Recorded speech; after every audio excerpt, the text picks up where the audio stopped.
అమెరికాలో ఉద్యోగం చేయాలనుకునే వారికి డొనాల్డ్ ట్రంప్ భారీ షాక్ ఇచ్చారు. దేశీ నిపుణుల నియామకానికి జారీ చేసే H-1B వీసా దరఖాస్తులపై వార్షిక రుసుమును $1,00,000 పెంచారు. ఈ మేరకు కార్యనిర్వాహక ఉత్తర్వులపై సంతకం చేశారు. దీంతో అమెరికా వేదికగా పనిచేస్తున్న కంపెనీలు విదేశీ నిపుణులను నియమించుకునేందుకు జారీ చేసే ఒక్కొక్క వీసాపై ఇకపై ఏడాదికి $1,00,000 చెల్లించాల్సి ఉంటుంది. చెల్లింపులకు కంపెనీలు సిద్ధంగా లేనట్లయితే వర్క్ వీసాపై వెళ్లేవారు ఇంటి ముఖం పట్టాల్సిందే.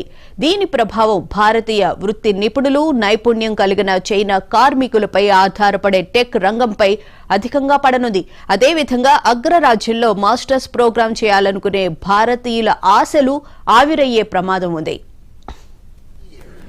So the whole idea is no more will these big tech companies or other big companies train foreign workers. One of the most abused visa systems in our current immigration system has been the H-1B non-immigrant visa program. ప్రతి H-1B వీసాపై ఏడాది $1,00,000 రుసుం విధించినట్లు America commerce secretary Howard లుత్నిక్ వెల్లడించారు. దీనికి సంబంధించి ఇప్పటికే అన్ని పెద్ద కంపెనీలకు వివరించామన్నారు.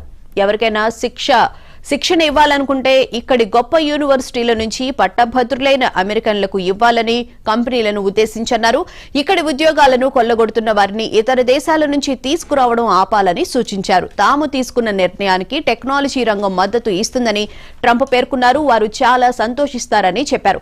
అయితే దీనిపై టెక్ కంపెనీలు కూడా ఇంకా ఎలాంటి ప్రకటన చేయలేదు. ఇక H-1B వీసా కింద ప్రత్యేక రంగాల్లో తాత్కాలిక విదేశీ కార్మికులను తీసుకురావడానికి ప్రతి ఏటా 65,000 వీసాలను కంపెనీలకు ఇస్తారు. అడ్వాన్స్డ్ డిగ్రీలు ఉన్న కార్మికులకు మరో 20,000 వీసాలు అందుబాటులో ఉంటాయి. వీటి కోసం లాటరీలో ప్రవేశించడానికి చిన్న మొత్తంలో చెల్లిస్తే సరిపోయేది. ఇదే అంశానికి సంబంధించిన పూర్తి వివరాలను మా ఢిల్లీ బ్యూరో చీఫ్ శిరీష్ నడి తెలుసుకుందాం. శిరీష్, చెప్పండి, ట్రంప్ తీసుకున్నటువంటి ఇది అతి పెద్ద నిర్ణయంగానే భావించవచ్చు. ముఖ్యంగా చూసుకుంటే $1,00,000 H-1B వీసాకు సంబంధించి చెల్లించాలి అంటే ఇది టెక్ కంపెనీలకు సంబంధించి చాలా పెద్ద భారం. భువన అనిశ్చిత నిర్ణయాలు, అనాలోచిత నిర్ణయాలు తీసుకోవడంలో అమెరికా అధ్యక్షుడు డొనాల్డ్ ట్రంప్ ముందుంటారు. మొదట నిర్ణయం తీసుకోవడం, తర్వాత దాని ప్రభావాల నేపథ్యంలో దాన్ని మంచి తీసుకోవడం. ఇండియా పైన కూడా 50% టారిఫ్ కూడా విధించండి. చివరికి అమెరికానే కిందకి దిగి రావడం కూడా. సో ఈ నేపథ్యంలో ఈ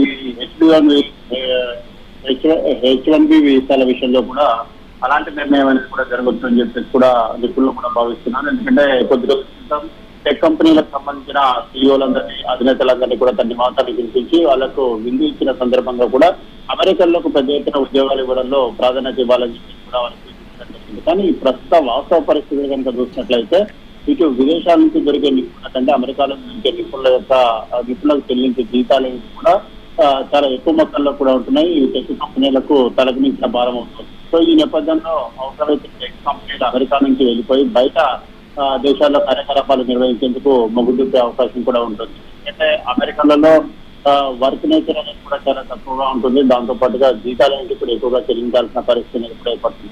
సో ఈ నేపథ్యంలో ఈ నిర్ణయం అనేది కూడా టెక్ కంపెనీల పైన తీవ్ర ప్రభావం చూపించే అవకాశం ఉందని చెప్తున్నారు. H-1B వీసా కోసం కంపెనీలు సంవత్సరానికి ఒక్కో వీసాకు $1,00,000 అప్లికేషన్ ఫీజు అనేది కూడా చెల్లించాల్సి ఉంటుందని చెప్పి కూడా ట్రంప్ ఆదేశాలు కూడా జారీ చేశారు. ఇప్పటివరకు ఈ వీసా కోసం కొన్ని $1,000 వరకు మాత్రమే ఫీజులు కూడా ఉండదు. నిర్ణయం ముఖ్యంగా భారతీయుల పైన, చైనీయుల పైన ఎక్కువ ప్రభావం చూపించే అవకాశం ఉంది. ఎందుకంటే ఈ రెండు దేశాలకు సంబంధించిన నిపుణులే ఎక్కువ మంది అమెరికాలో పనిచేస్తుంటారు. సో మొత్తం H-1B వీసాల్లో 71% భారత వారికి మంజూరు అవుతుంటే చైనాకు 11.7% వీసాలు ఉన్నాయి.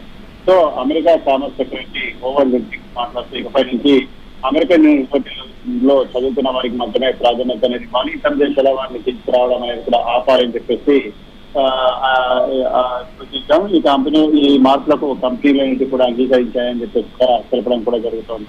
సో మొత్తం మీద కూడా అమెరికాలో Amazon, TCS, Microsoft, Apple, Google లాంటి టెక్ కంపెనీలకు అత్యధికంగా H-1B వీసాలంటివి కూడా జారీ అవుతున్నాయి. ముఖ్యంగా కాలిఫోర్నియాలో H-1B వీసాలు ఎక్కువగా ఉన్న ఉద్యోగులు ఎక్కువగా ఉన్నారని చెప్పేసి అమెరికాకు సంబంధించిన డాటా అనేది కూడా చెప్తోంది. సో మొత్తం మీద కూడా అసలు ట్రంప్ తీసుకున్న నిర్ణయం పైన అనేక ప్రశ్నలు కూడా అంటే ఈ కొత్త ఫీజు అనేది అసలు చట్టబద్ధమైన కాంగ్రెస్ అనుమతించని కేవలం ఫీజు ఏదైతుందో అంటే అమెరికన్ పార్లమెంట్ ఆమోదించిన ఫీజు ఏదైతుందో అది ఇప్పటి వరకు కూడా అప్లికేషన్ ప్రాసెసింగ్ ను ఖర్చు చేసుకోవడానికి రికవరీ చేసుకోవడానికి మాత్రమే ఉండేది. కానీ ఇలా $1,00,000 వీసా వసూలు చేయడం అనేది కూడా చట్టబద్ధమా లేదా అనే దానిపైన American immigration council policy director అయితే శిరీష్, ఇక్కడ ప్రధానంగా చూస్తే అమెరికన్ యూత్ ని ఆకర్షించడానికి ట్రంప్ ఇలాంటి నిర్ణయం తీసుకుంటున్నారని చెప్పి అనుకోవాలా, లేకపోతే భారత్ మీద చైనా మీద అధిక భారం మోపడానికి ఇలాంటి నిర్ణయం తీసుకుంటున్నారని చెప్పారు? ఎందుకంటే ముఖ్యంగా సాఫ్ట్వేర్ రంగానికి సంబంధించి ఆయన ఎక్కువగా ఫోకస్ చేసినట్లుగా కూడా కనిపిస్తుంది.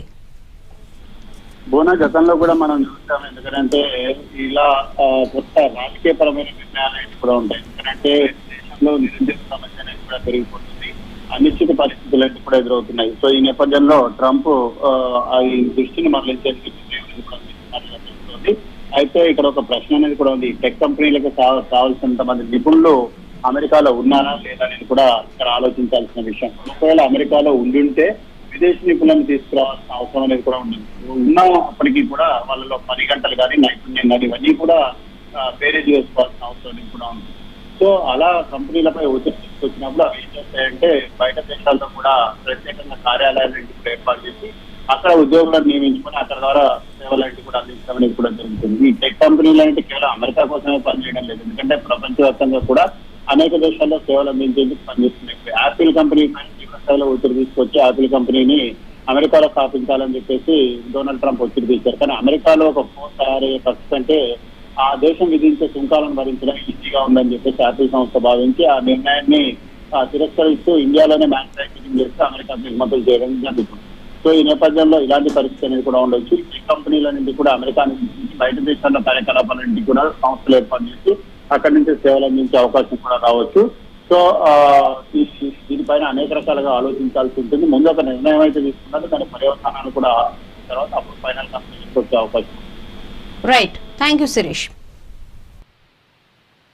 Skilled laborers who work in fields that Americans don't work in to come into the United States of America.